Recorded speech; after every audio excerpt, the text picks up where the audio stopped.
السلام عليكم، مرحبا بكم معايا تاني في القناة ديالي. اليوم ان شاء الله جيتكم بوصفة جديدة. بالحق هاد المرة ماشي في الطبخ، هاد المرة جيتكم بوصفة خاصة بالاطفال. بالنسبة اللي عندهم اطفال حديثي الولادة يكون فيهم داك البلعوم، داك الشيء اللي كيكون واقف لهم في الدرهم. شفت لكم واحد الوصفه هكا اللي كدار للدراري صغار، ما عندكم مناش تخافوا منها.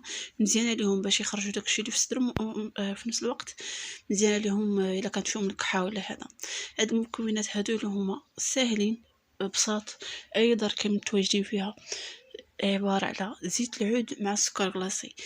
عندي انا هنا معلقه ديال زيت العود مع معلقه ديال السكر كلاصي. هنا انا السكر الكلاصي ما غربلتوش، دونك تطلب من انني نخدمو شي شويه، نتوما غربلوه باش هكا يجيكم ساهل. صافي هاد جوج مكونات هما اللي هما مكونات اللي هما ساهلين وما كيأثروش على الدراري الصغار، ما عندكم مناش تخافوا منهم. زوينين ليهم، لا بالنسبه للكحه لا بالنسبه لداكشي قلت لكم اللي كياكل لهم هكا في صدرهم ولا في حلقهم ما كيبغيش يخرج. بهذه الطريقه هذه كتعطيه ليه وكتخلي البيبي هكا شي شويه على جنب، حيت غادي تقي ليك في اي لحظه ممكن انك مازال كتعطيه وهو غادي يرد. فهمتي؟ ما عليك الا تعطيه منه واحد 4 المعالق حتى 5 المعالق.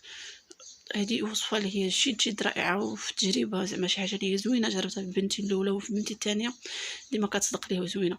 دونك كما قلت لكم هاد جوج مكونات هادو اللي خدينا، معلقه ديال السكر كلاصي مع معلقه ديال زيت العود، غنديروهم في حمام مريم. حمام مريم ما غاديش نديرهم فوق البوطه، وانما غير تحت فيه الماء السخون. انا هنا ديجا الماء سخنته حطيته في كاسرونه وحطيت فوق منه ديك الجبانيه اللي فيها زيت العود مع السكر لاصي. دونك غادي نبدا نحرك فيه، غنخليه فوق منه، غادي نبدا نحرك فيه، غنخلط هاد الخليط هذا يكون متجانس بزاف حتى كنشوف دوك جوج المكونات تجانسوا ليا ولاو ليا على شكل ولاو بيضين، ما كتفرزيش ما بيناتهم. صافي هكا كنبقى نعطي ليها كل ليله. انا بصراحه كنعطي لها بالليل، كنعطي لها تقريبا 4 المعالق حتى 5 المعالق على حساب هي شحال باغا تاخذ. هكا حتى كنشوفها صافي بدات كترد ليا، كنخليها كترد على خاطر خاطرها، كنميلها غير هكا على جنب باش داكشي ما يرجعش ليها تاني وما تعمرش ليا راسها مثلا، داكشي ما يدخلش معاها.